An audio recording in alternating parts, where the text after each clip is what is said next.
Assalamualaikum warahmatullahi wabarakatuh. Perkenalkan, nama saya Rival Makassar, Prodi S1 Ilmu Komputer, Fakultas Ilmu Komputer, Universitas Megariski.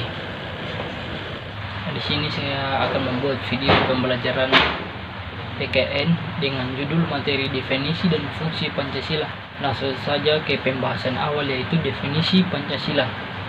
Pancasila adalah ideologi dasar negara Indonesia, yang dimana Pancasila merupakan rumusan dari pedoman hidup berbangsa dan bernegara bagi seluruh bangsa Indonesia.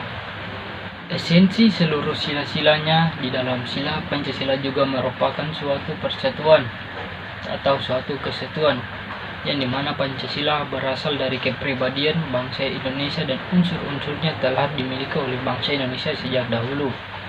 Secara garis besar, Pancasila adalah suatu realita yang keberadaan dan kebenarannya tidak dapat diragukan lagi.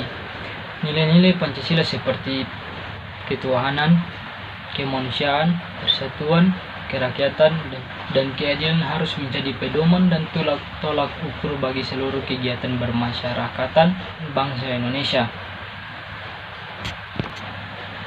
Pancasila sendiri terdiri dari dua kata Sanskerta, yaitu satu, panca yang artinya lima, dan dua, sila yang artinya prinsip atau asas. Dari pengertian ini dapat kita ketahui bahwa Pancasila memiliki 5 dasar utama, yaitu atau 5 pokok utama, yaitu 1. Ketuhanan yang Maha Esa, 2. Kemanusiaan yang adil dan beradab, 3. Persatuan Indonesia, 4. Kerakyatan yang dipimpin oleh hikmat kebijaksanaan dalam permusyawaratan perwakilan, dan 5. Keadilan sosial bagi seluruh rakyat Indonesia. Isi Pancasila ini juga tercantum dalam Undang-Undang Dasar 1945, tepatnya pada paragraf keempat. Oke, saya akan membahas tentang fungsi Pancasila. Yang pertama yang saya akan bahas yaitu fungsi Pancasila secara umum. 1. Pancasila sebagai pedoman hidup bangsa Indonesia.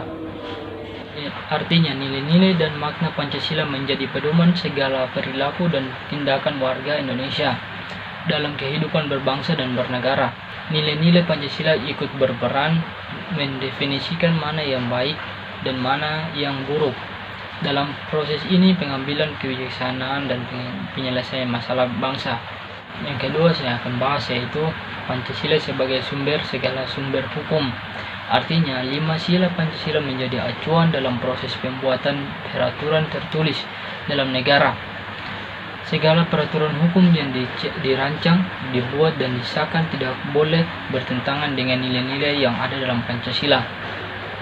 Sumber segala sumber hukum berarti rujukan sumber hukum yang dibuat.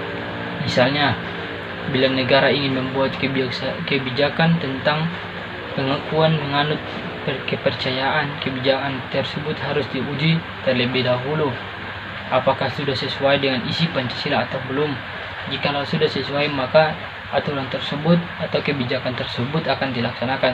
Tetapi kalau belum sesuai dengan isi dari Pancasila, maka aturan tersebut tidak akan disahkan. Yang ketiga yaitu Pancasila sebagai sumber norma.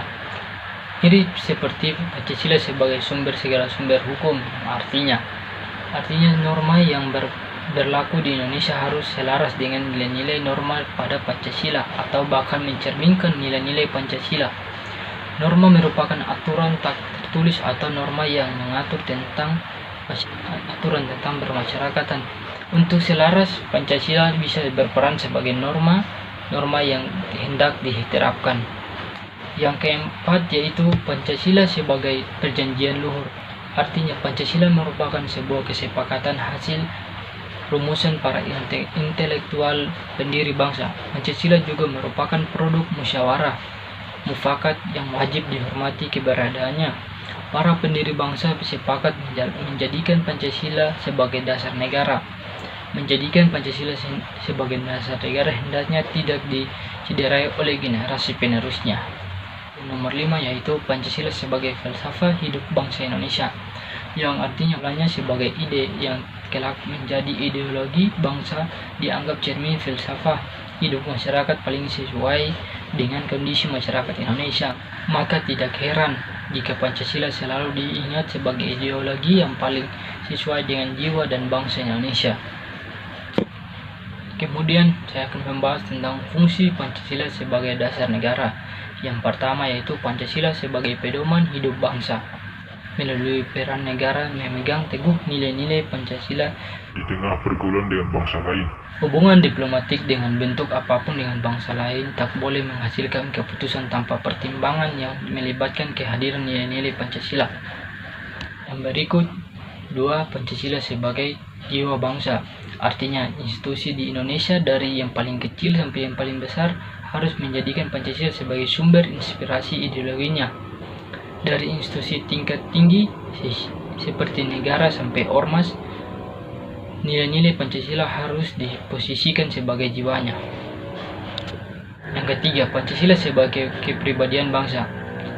Artinya, selain keluhuran makna dan nilainya, Pancasila juga berfungsi sebagai identitas bangsa yang layak dibangkitkan, dibanggakan.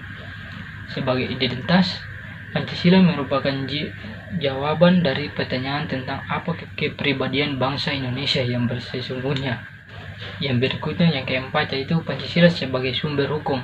Nah, fungsi ini mirip seperti fungsi Pancasila sebagai segala sumber hukum. Pada prinsip yang sama, hukum yang dibuat oleh institusi atau organisasi di berbagai level tak boleh bertentangan dengan nilai-nilai Pancasila, harus bersamaan dengan aturan yang ada di dalam Pancasila.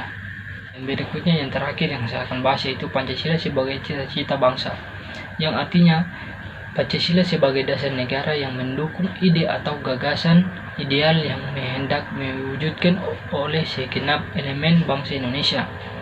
Nilai-nilai Pancasila yang merupakan konsep abstrak dilihat sebagai tipe ide yang menjadi cita-cita masyarakat Indonesia.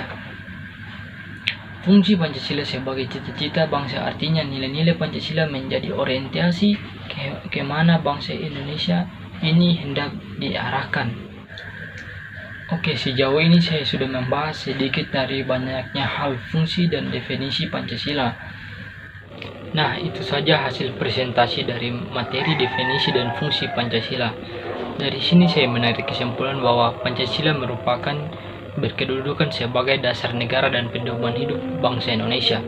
Pancasila menjadi sumber dari segala sumber hukum dan demikian setiap masyarakat Indonesia harus tunduk di bawah sila-sila Pancasila.